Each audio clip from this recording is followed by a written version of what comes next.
예, 참 예수님. 참 예수님. 오늘 저희가 김대건 시민 탄생 200주년 평신도 때 미사를 봉헌하고 있는데요. 오늘 아침에 이렇게 일어났을 때 이렇게 폭우가 쏟아지고, 이거 오늘도 비가 오는구나. 절망과 마음이 잠깐 들었습니다. 또 우리 또 황태종 시민님께서 또 너무 놀래가지고 취소는 아니지만 보류해야 되지 않겠습니까?로부터 이제 신창 성당에 또 부리부리야 이렇게 준비하느라 이렇게 왔다 갔다 하면서 아침에 어느 누구보다도 굉장히 경황이 없어 생각되는데요. 오늘 이렇게 황태종 시민님과 또 수녀님 또 이렇게 평의회장님 중심으로 이렇게 많은 분들 이렇게 오늘 또 미사 이렇게 준비하느라 많이 애를 쓰셨다고 생각합니다. 올해는 한국교회에 이렇게 뜻깊고도 특별한 한 해를 보내고 있습니다. 아시는 것처럼 김대건 시민님 탄생 200주년을 맞으면서 이제 한국교회 차원에서 희년을 보람되게 위한 다양한 행사들이 코로나 상황 속에서도 이렇게 교구마다 나름대로 마련됐었습니다. 이번에 이제 8월 20일 탄생일에는 교황님도 이렇게 메시지를 보내주셨고, 또 바티칸에서도 한국말로 이렇게 유흥식 라자로 이렇게 대주교님이 주례로 김대건 시민 탄생 200주년 기념미사도 동시에 거행됐습니다. 그리고 또 각 교구 차원에서도 그 탄생지인 솔매성지를 비롯해서 김대건 시민님의 사적지들, 또 여러 성당에서도 함께 미사봉헌과 함께 여러 행사들이 나름대로 진행됐습니다.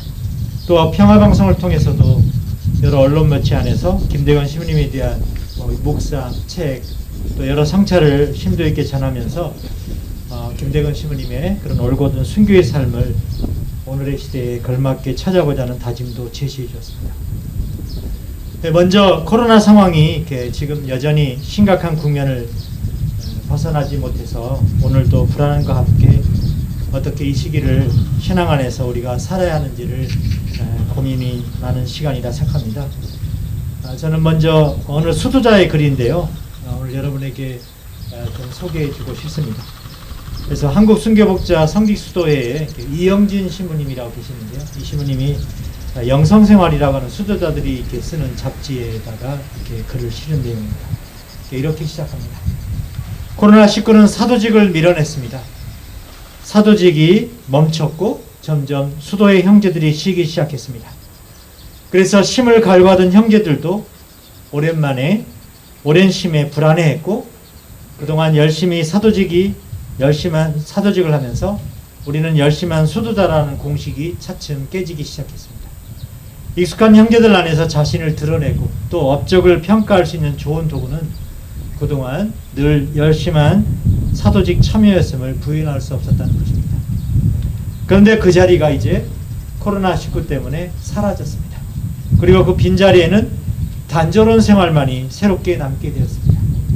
점점 공동체 생활이, 그리고 개인 생활이 늘 함께 모여 기도하고 식사하는 생활이 말입니다.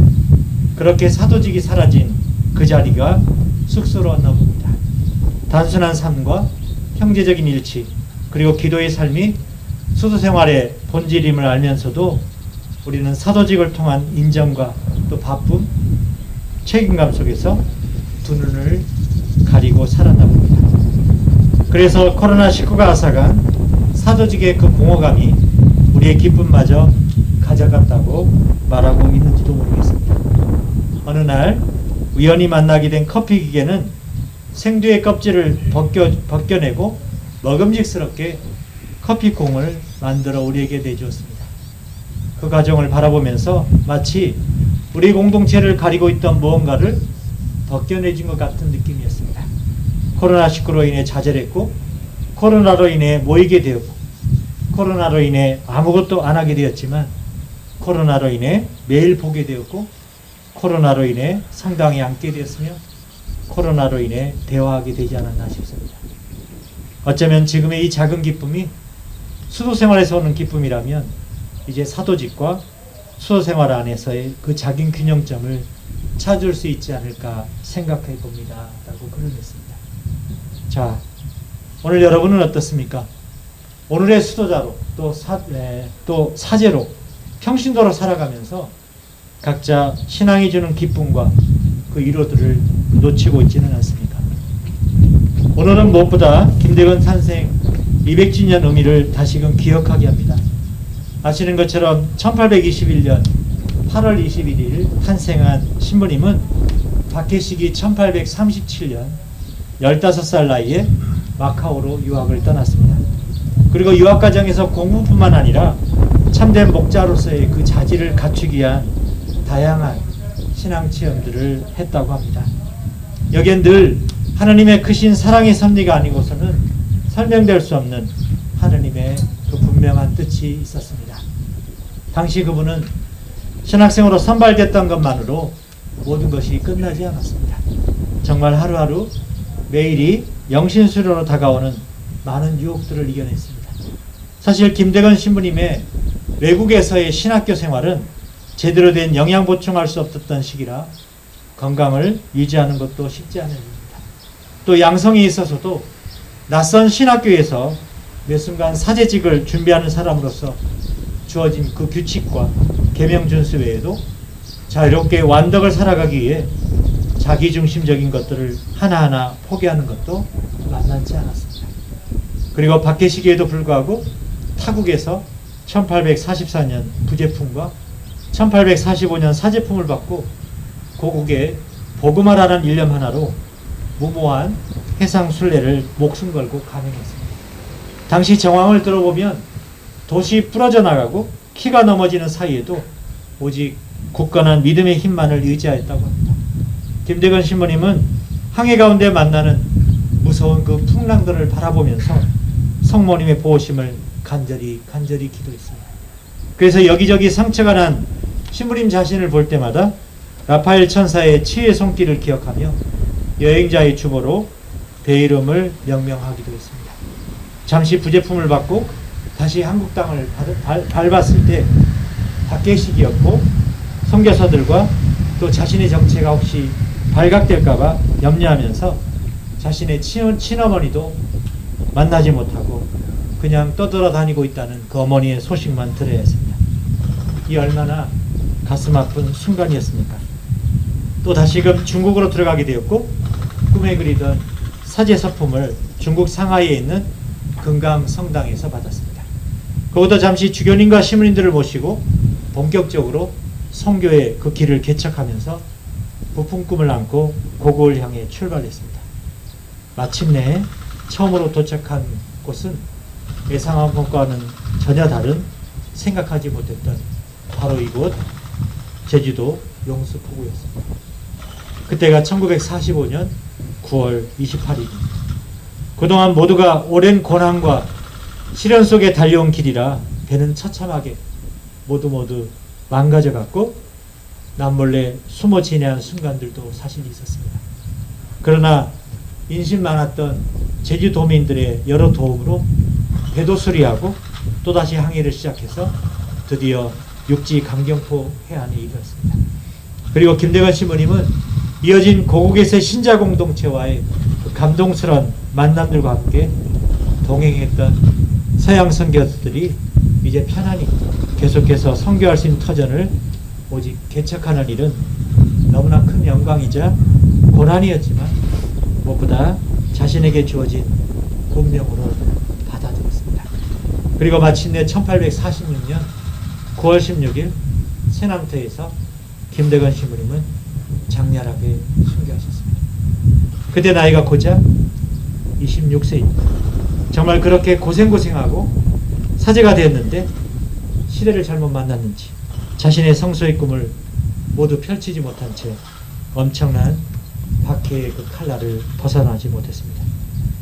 누군가는 이러한 신부님의 시련의 여정을 단순히 그 시대가 낳은 사물로서 겪어야만 하는 그냥 어쩔 수 없었던 상황이라고 말할지도 모릅니다. 이제 21세기 길목에서 우리는 다시금 김대건 신부님 탄생 200주년이 무엇인지 되물어야 합니다. 하나님 안에서 시대를 넘어 오늘 우리에게 던지는 의미가 또 그 가치가 있다고 생각합니다. 우리는 올해 들어 매일 미사 전후로 김대건 신부님 희년 기도를 바치고 있습니다. 우리는 기도 안에서 늘 그 신부님의 진리에 대한 열망과 희망의 아이콘으로서의 모습과 구체적인 헌신과 희생 위에 그러한 사랑의 완덕을 기억할 수 있었고, 순교자의 후손으로 우리의 영웅적인 몫을 새롭게 다짐해보는 순간이기도 했습니다. 오늘 독서와 복음은 마치 김대건 신부님의 생애를 한마디로 요약해주는 인상을 받습니다. 먼저 제1독서에서 좋은 목자, 착한 목자는 내가 몸소 내 양떼를 먹이고 내가 몸소 그들을 누워 쉬게 하겠다. 주 하나님의 말이다.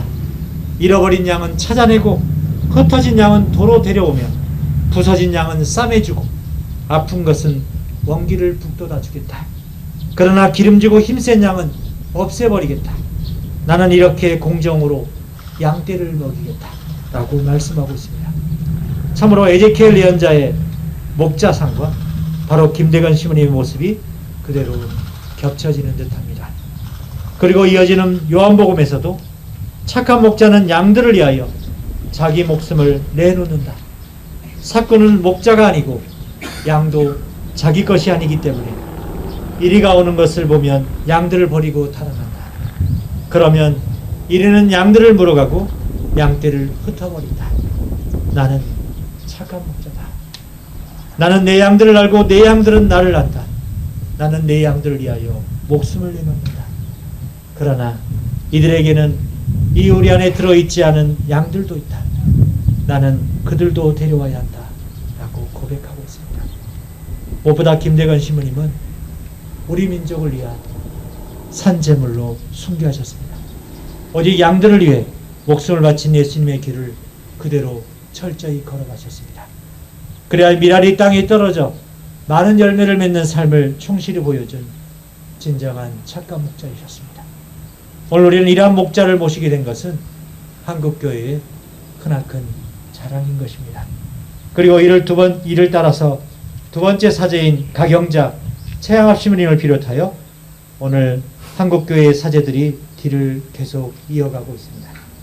그리고 이제는 사제와 수도자만이 아니라 한국교회의 모든 평신도에 이르기까지 자랑스러운 순교자의 후손으로서의 그 자부심을 갖게 해줍니다. 우리는 과연 이러한 신부님의 삶의 모습을 따를 수 있겠습니까? 주님 안에 형제자매 여러분, 저희 제주교구는 올해 설정 50주년을 맞았습니다. 제주교회 역시 또 하나의 50년의 희년을 보내고 있습니다. 제주교회는 경청과 내실화의 기치 아래 함께 걸어가는 신호들의 길인 공동합의성을 본격적으로 살아야 할 앞으로의 과제와 도전 앞에 있습니다. 단순히 성전에서의 기도와 봉사로 전통적인 신앙생활만이 아닌 제주사회가 걸어온 길에서 온몸으로 경험한 아픔과 그 상처들을 어느 때보다 보듬는 일이 중요한 것 같습니다. 그래서 신축교환과 사삼은 그래서 우리의 제주에서 일어난 일이어서 계속 신학적인 작업과 함께 더욱더 우리들의 책임이 크다고 할 수 있습니다. 그리고 오늘날 계속 여러 나라에서 오는 이주민들과 난민 문제, 미얀마와 아프가니스탄의 고통에 동참, 또 한반도의 평화 구축을 위한 헌신, 그 밖에도 제주의 여러 현안들에 있어 과거와 현재와 미래를 걷는 길목에서 근본적인 우리의 신앙의 응답을 꾸준히 찾아야 합니다. 최근 한국교회가 교황님이 제안안에서 크게 일치하며 동참하는 것 중 하나는 바로 가난한 교회를 위한 백신 나눔 운동복음입니다. 이는 가장 오늘 시대의 징표를 읽는 우리 한국교회의 큰 자랑으로까지 생각합니다. 단순히 기부하는 돈의 액수의 문제가 아니라 가난하고 소외된 이들에게 친밀히 다가가 참된 목자의 모습을 보여주는 그 예수님처럼, 그리고 한국교회 양떼를 위해 온몸을 던졌던 김대건 신부님처럼 착한 목자에게서 풍기는 그리스도의 향기를 오늘 우리가 사는 지역에서 좀 더 넓게 확산시켜 나가는 일이 중요하다고 여깁니다. 잠시 묵상하겠습니다.